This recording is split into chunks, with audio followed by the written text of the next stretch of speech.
xamante ne ñu ngi koy liggéey ak suñu président nag suñu président commission religieuse bu commune bi di président Baye. kenn ku si nekk mën ci indi sa juróomi dërëm quartier bu nekk gis sa bopp doomu aadama bu nekk gis sa bopp bonne volonté yi nga xamante ne ñi ci Sénégal lépp ñu xam leen mu woo leen ci bés bii ñu leen di sant di leen gërëm di sant maire ndax bu doon 100% la ñu ne maire moo def 75% ko maire jërëjëf kon ndimbal na say fekk loxol borom di sant ñëpp di gërëm ñëpp léegi nag xam naa duñu guddal dañuy jox Oustaz Diaga bu paree ñu jox Oustaz Wat ñu def li nga xamante ne tey fii sénégalais bés bi war nga ko bàyyi xel ndax suñu mën yi koo jëf ba keroog yowmal xiyaama kon Oustaz jërëjëf mais jërëjëf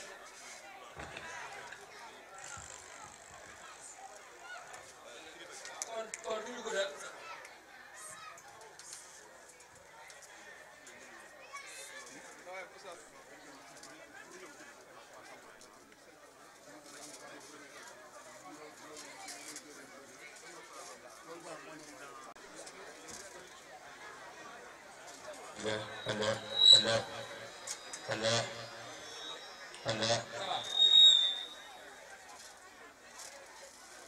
kon duñu guddal incha allah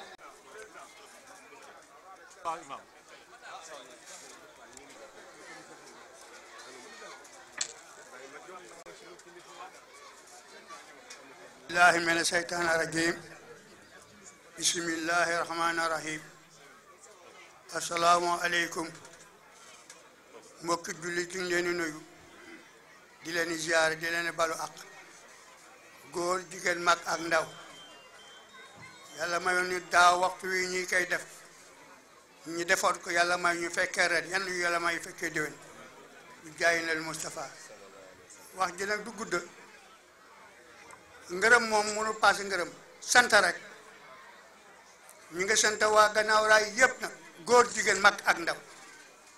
di sant autorité yëpp nag góor jigéen mag ak ndaw di wax nag alhamdulilah rabbil alamin di nuyu nag monsieur le maire Ablaye Diop ak ñi mu àndal ñëpp nag ak jam di Pape Diagne ak ki nga xam ne mooy responsable daara yi Baye Ndior ñu ngi koy nuyu di koy caar di nuyu président association imam yi Alaaji Dame Ndiaye ñu ngi koy nuyu di koy caar bu baax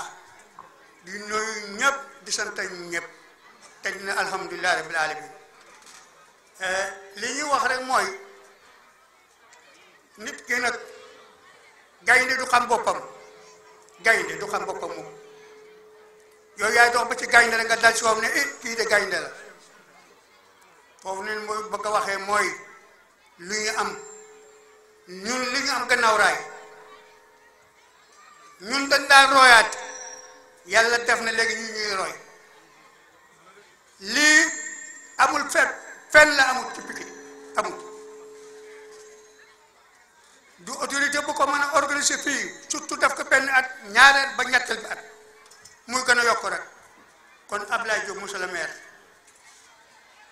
jarul gërëm léegi di leen ñaanal yàlla li ngeen bëgg yal nañ ko yàlla defar parce que ku teral borom xam-xam yàlla teral ku suufal borom xam-xam yàlla suufal la yéen nag di ngeen jël kilifa yi nag Gannaaw Raay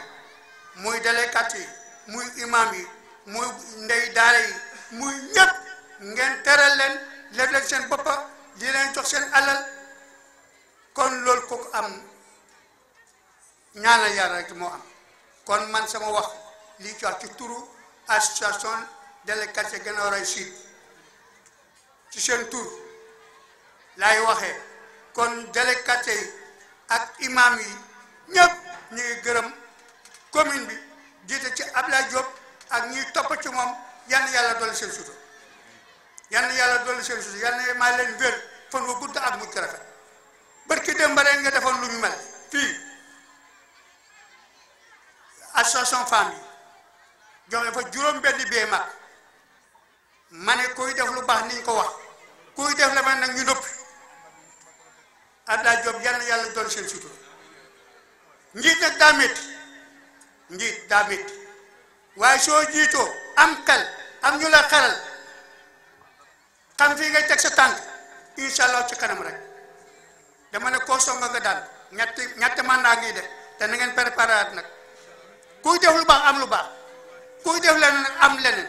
kon ñu ngi gërëm ñëpp pour bañ a guddal ci tur délégué yi nga xam ne tey ñoo gën a nekk Guinaw Rail Sud ci seen tur ak turu borom xam-xam ak turu maire ak turu ñëpp nag dañoo kontaan ba vraiment mënuñu wax lu ëpp lool yal na yàlla dolli seen sutur allahumma salli ala sayyidina muhammadu wa sallim. mbokk yi ñu ngi leen di nuyu di leen siyaar di leen balu àq di leen ba àq baax di ñaan yàlla subhanahu wa taala daje bi yàlla nañ ko daje na gën déwén te mu yokk lool bi jaahi sayyidina muhammadin sallallahu alayhi wa sallam ci turu imaamu commune Guinaw Rail Sud ñi ngi leen di wax asalaamualeykum wa rahmatullah di leen nuyu di leen siyaar di leen balu àq di bégal suñu di feetal suñu mbégte ak suñu contentement ci Abdoulaye Diop ak ñi mu àndal ci liggéey bi ci yar bi ak teggin gi waaye ak matale gi sama xarit wax na ko léegi ci tiraanga yi mu séq ak imaam yi séq koog délégué yi séq ko kuus yi fi nekk yépp te loolu daa nekk loo xam ni lu raar la ko organisation bi rek bii gi rek ma am na benn ay imam yu may téléphoné yoo xay ñu ngi bokk ci département bi association des imams de départemental nekku ci sax commune Guinaw Rail waaye commune sore la ñu nekk waaye liñ ma wax mooy imam Dame Ndiaye ma ne mun ma yéen daal seen maire boobu ni ma seetaane avant première ni mu seetaane seen programme bi ci télé xam naa ni yéen seen maire bi maire royukaay la parce que su fekkoon la 16 maire di commune 16 communes yi nekk ci département de Pikine moom suñu defoon ni moom kon population yi dinañ noppalu dinañ juboo te dinañu am lu baree bari ci lañ bëgg nun daal xam naa ni dëkkunu Guinaw Rail waaye suñu mën na toxu suñuy kër dañuy ñëw dëkk seeg imam Dame Ndiaye ak Abdoulaye Diop ak waa Guinaw Rail loolu fañ ma ko nu waxee fekkee wu leen ko waaye nag loolu li muy firi mooy Guinaw Rail dafa organisé wu Guinaw Rail dafa baax dañoo juboo te dañoo nekk ko benn waaye nag li ko waral mooy njiit lee baax njiit bu baaxee ñi mu àndal ñëpp baax parce que ku bëgg a def leneen safaan ba ni nga ko rus loolu mooy Abdoulaye Diop ak ñi mu àndal mu waxee Abdoulaye Diop nag mooy ñi mu àndal ndax kenn mënut a def dara bu ko defee ñooñu ko ànd ak moom nag fakkasaluñu ko te ba jañaxaluñu ko dañ koo teg ci yoon di ko orienté ñu ngi leen di gërëm bu baax di leen sant ci turu imaamu Guinaw Rail Sud waroon na maa wax lu bare nag ndax teraanga yi nga xam ni séq nañ ko maire Abdoulaye Diop bu ñu ko doon wax fii fi la ñuy fanaan délégué wax na ko léegi kon nag ñi ngi ñaan yàlla lii mu def ren yàlla man déwén lu ko ëpp fuuf te ñëpp fekk kenn bañ a manqué yàlla def nu yokkute bu mag a mag a mag bi jaahi Seydina Muhammad sallallahu alayhi wasallam le seen imam nag dafa ma wax léegi ni ma bu déwénee Abdoulaye dinañu wutal oto ñun imam yi ma ne ko dinañu wutal bu rafet ab 4x4 insha allah kon nag loolu moom nu ngi ko bàyyi xel bu baax allahumma salli ala sayyidina muhammadin wa sallim. jërëjëf. bismillahi rahmaani rahim di commencer nuyoo bi si le maire Abdoulaye Diop premier magistrat de la commune de Guinaw Rail Sud ak adjoint bi Pape Diagne Ibrahima Pouy le bureau municipal di si teg le président des délégués de quartier Aliou Ndaw di si teg le président des imams imam Dame gis naa fi imam Ba ak yeneen imam yu fi nekk di fi teg aussi le président des daara suñu papa Kanté mi nga xam ne moo fi nekk di si teg aussi ñi nga xam ne ñooy le président des comités de quartier gis naa fi Diop di si teg aussi ñi nga xam ne aussi mooy bàjjenu gox yi di si teg aussi jàngalekat yi nga xam ne ñu ngi fi gis naa fi sama papa yu bëri ak suñuy mbokk ma gis si oustaz Wat gën ko si ràññee di si teg ñi nga xam ne mooy union des femmes de Guinaw Rail Sud ak di si teg suñu partenaire stratégique yi nga xam ne ñu ngi fi ku mel ni PAMECAS Waqf ak ñeneen ñi nga xam ne ñu ngi fi di jàppale commune bi si bés bi nga xam ne moom mooy bésu tey bi boo gisee mu tudd ñoo ñëpp nag c'est parce que ñoo ñëpp dañu am wàll si ndimbal gi nga xam ne ñu ngi koy def pour pers ñu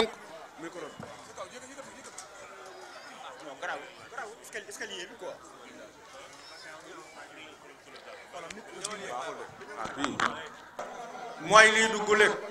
ndax bii mooy 3e édition kon maire personnes handicapées yi nga xam ne ak nit ñi nga xam ne du ñu handicapé tey néegu doole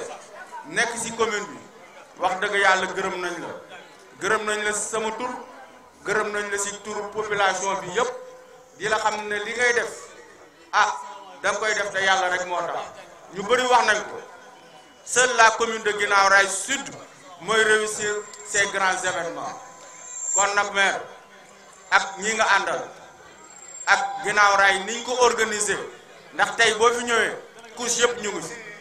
organisation yëpp ñu ngi fi ñuy sant aussi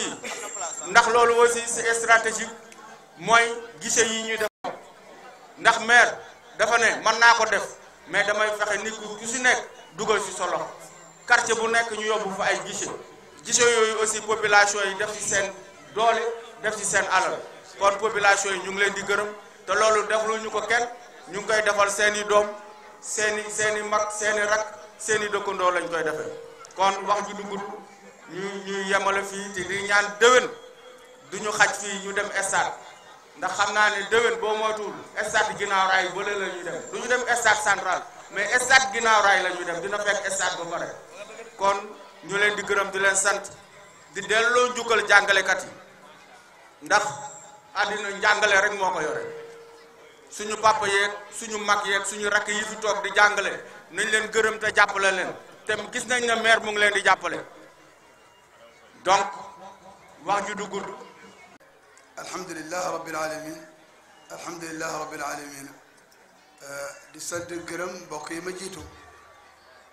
kàddu yi rafet na ñu gàttal ko monsieur le maire Ablaye Diop yaag sa staff yi nekk maire yi ñu ngi leen di sant leen gërëm di ziyaara sama mbokk seen daara yi ñooy samay kilifa ndax ma ñoom laay liggéeyal li ma gëm ñoom ñi toog ñii ñooy sama kilifa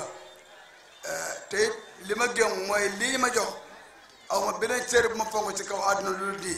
liggéeyal ahlul quran monsieur le maire sant nañu ngir gërëm nañ la di ziyaara imam yi délégué quartier handicapé jiital ndey daara yi Adja Aïda Bousso mi nekk suñu ginnaaw mooy président ndey daara département de Pikine di sant gërëm it sama ndey daara commune Guinaw Rail Sud ndey Fatou di ko sant ko gërëm wax dëgg yàlla jigéen nañu te national it jigéen na leen Adja Aïda Bousso mu ngi sama ginnaaw xam na ci dara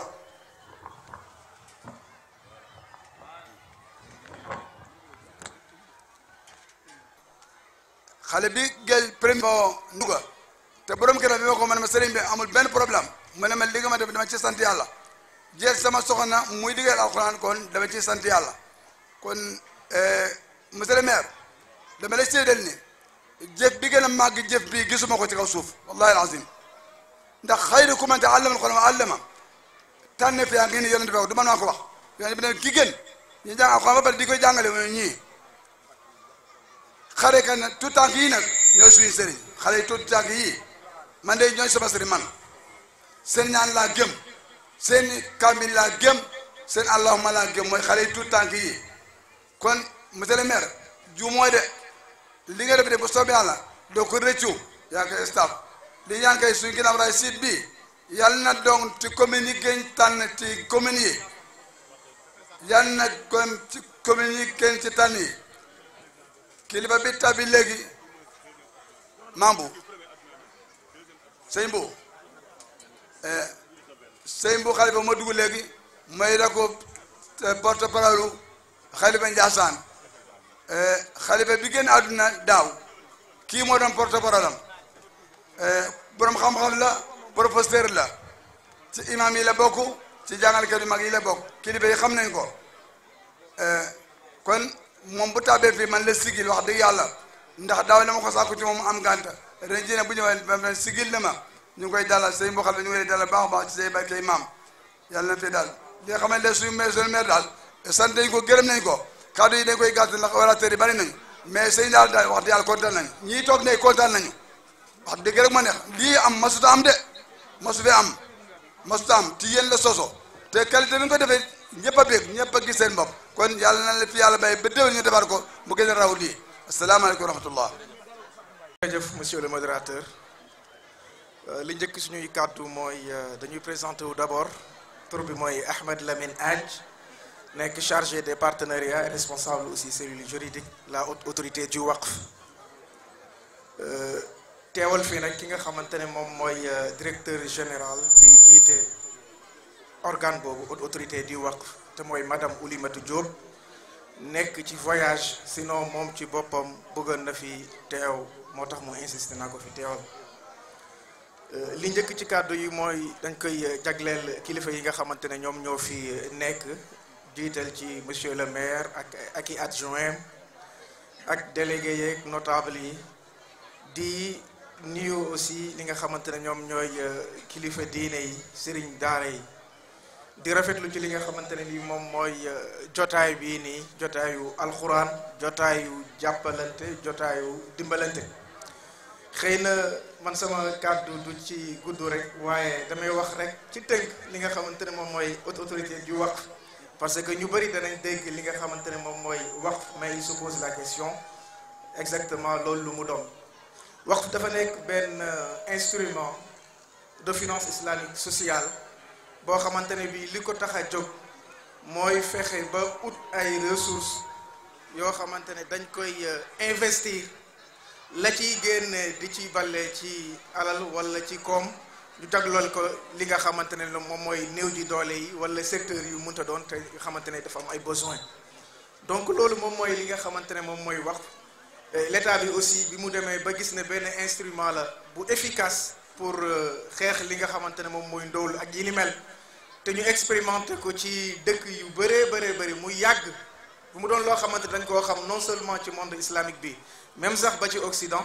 donc ci la ñu jëlee li nga xamante ne moom mooy décret daal di créer li nga xamante ne mooy haute autorité du waqf c'était en 2015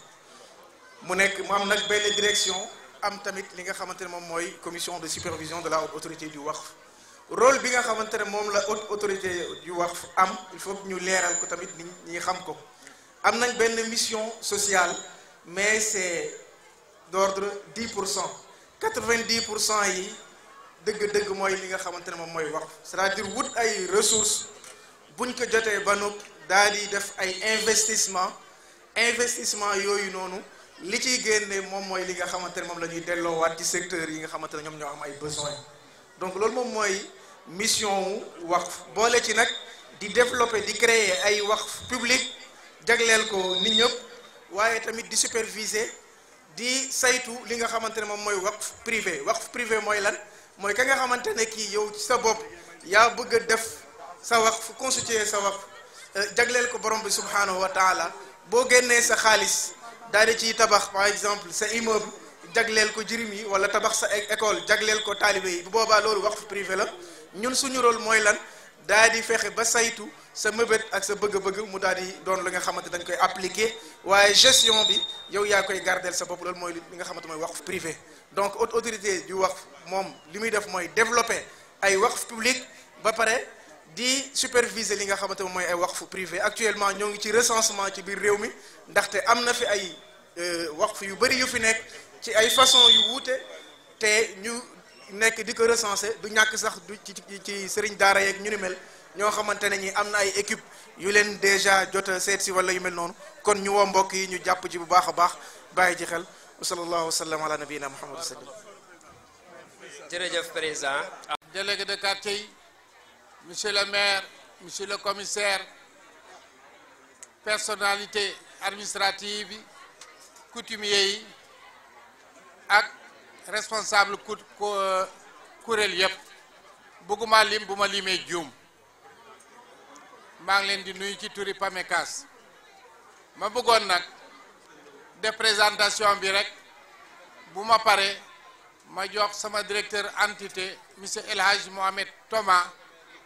di responsable entité Pikine Guédiawaye muy entité boo xam ne juróom-ñeenti kees la yëlif Pikine Guédiawaye ci présentation bi nag ma jiital ci kii nga xam ne mooy madame Assa Silla di vice-présidente conseil d'administration bi mu ngi nii toog sama ginnaaw teg ci madame Rokhia Traoré di présidente comité de crédit mu ngi toog sama ginnaaw et les membres du comité de crédit ñooñu ñooy dirigeants yi nga xam ne ñooy ñëw au nom de PAMECAS ak El Hadj Ousseynou Niang mu ngi ci sama ginnaaw ci wàllu administratif bi nag monsieur Thomas bi ma doon tudd léegi moo jiite délégation bi jógee direction générale mooy directeur entité Pikine Guédiawaye sama directeur de caisse di El Hadj Ablaye Niang mu ngi nii ci sama wet PAMECAS Thiaroye ñooñu ñooy ñu composé délégation bu PAMECAS man kàddu googu laa ci doon def présentation bi li nga xam ne mooy mission PAMECAS ak partenariat bi ñu am ak la commune moom ma jox El Hadji Thomas moom mu wax ci fànn boobu ci ñun la bokk commune ba lii tey collaboration bi am di ci gërëm maire ak ay collaborateurs yépp léegi nag monsieur rahmaani rahim alhamdulillah wasalaatu wasalaamu ala rasulillah rabbi shrah li sadri wa yassir li amri wahlul uqdatan min lisani yafqahu qawli donc damay jël kàddu ci turu PAMECAS donc am na yoo xam ni duma ci ñëwaat président wax na ko mais damay wax ni PAMECAS dafa nekk structure de microfinance boo xam ni ay sénégalais ñoo fa nekk di fa liggéey donc souvent Sénégal bu ñu gisee institution financière comme ay banque dañuy foog ni ay ñoo xam ni tubaab bi moo leen jàngal ñi jóge fële costume cravate duñ leen jàppee sax ay sénégalais parfois alors que fi dañ jàngee ci école publique jàng franco ñi jàng alxuraan am ay diplôme ñëw di liggéey particularité PAMECAS mooy bi muy juddu ay nit ñoo dajaloo di cotiser ay carnet nañu amoon ay reçu bu ngeen matee benn mbooloo ñu ubbi benn mutuelle ñu commencé ku am tuuti dugal ko fa ku soxla ñu lebal la donc noonu la démarré di évoluer ba egg fi mu egg tey man maa ngi fàttaliku bi may def sama entretien d'embauche en 2006 boobu Thiès la woon PAMECAS Thiès dama ñëw gis bâtiment yi xaw a délabré après sa waratuma trop bi ma demee secrétaire boo man ne ma dañu lay jël may hésité au téléphone mu insisté mu ne ma ñëwal day baax il faut venir après ma dem booba léegi maa ngi fa te gis naa ni booba léegi mi ngi évoluer donc ku am lecture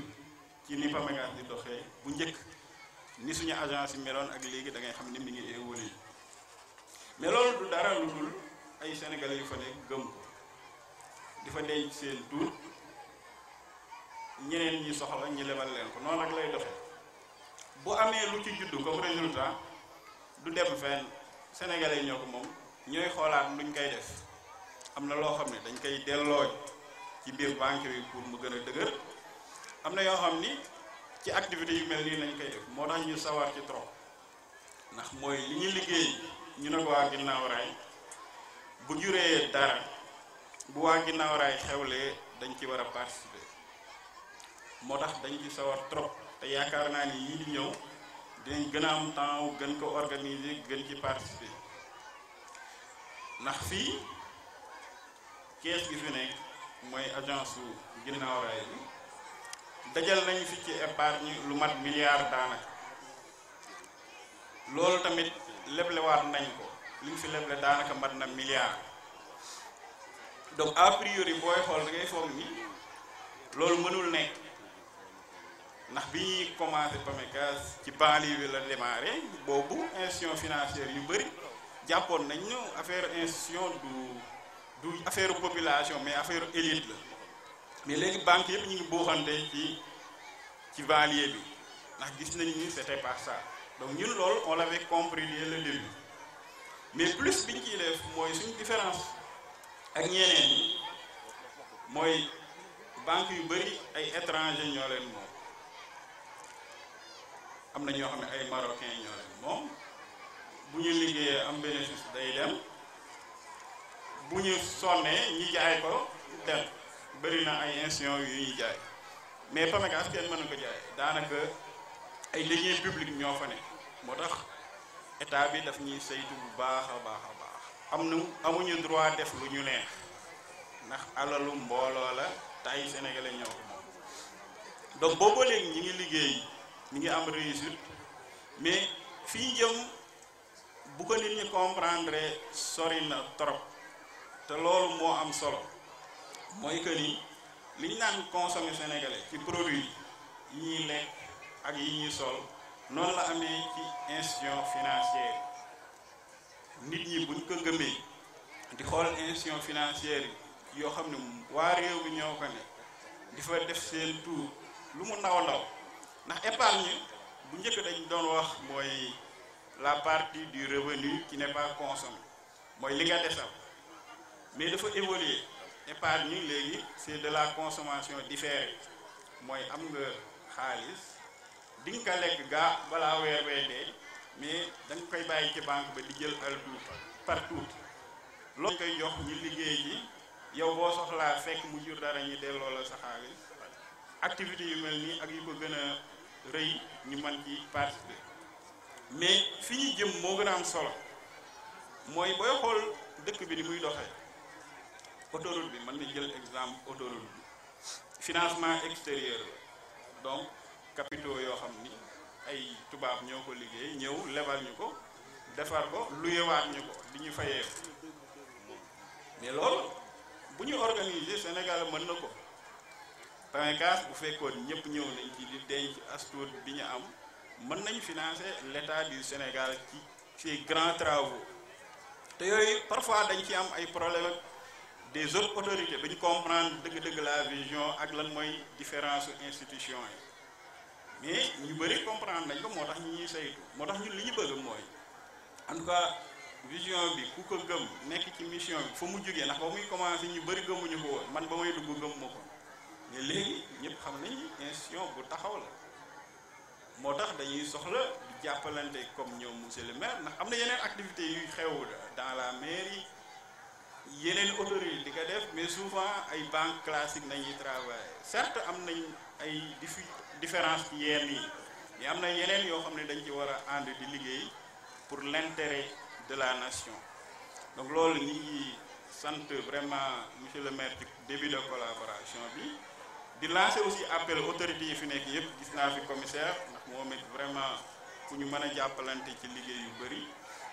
donc mais population yi bu kenn xeeb dara souvent dañoo am culture nañ ñu jox nañ ñu dimbali mais bu ñu organiser lu ndaw li ñu am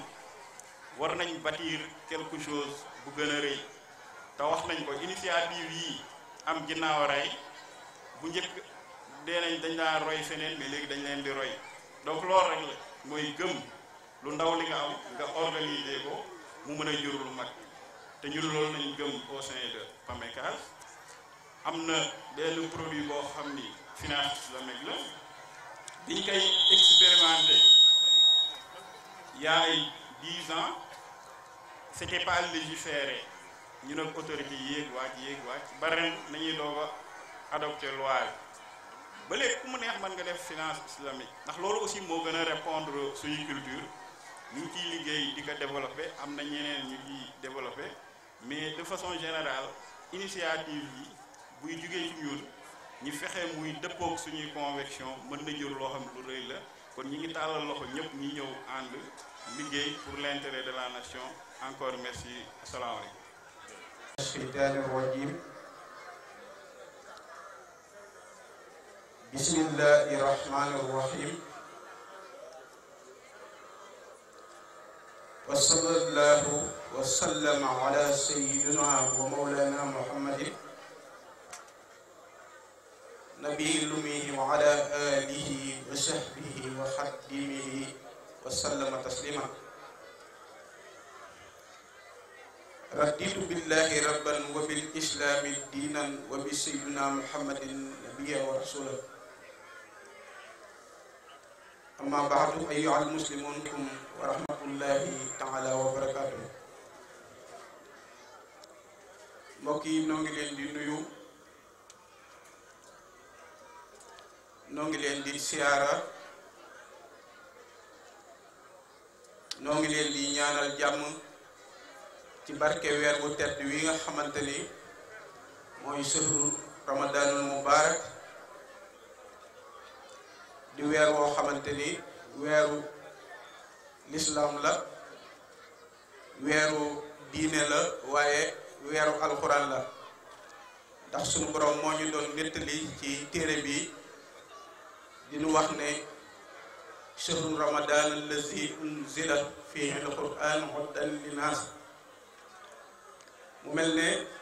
weer wi ci la alxuraan wàccoon waaye sunu yaakaar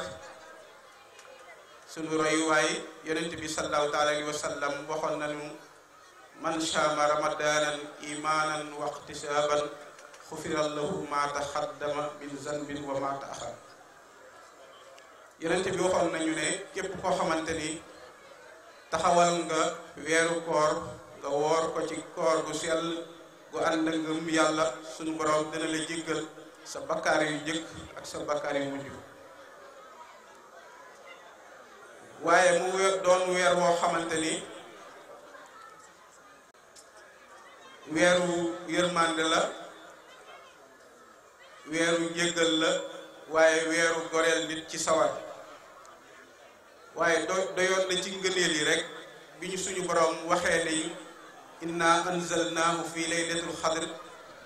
wa ma adraka ma laylatul xadr xayrun min alfi shahr suñu borom def na ci guddi goo xamante ni moo gën junni weer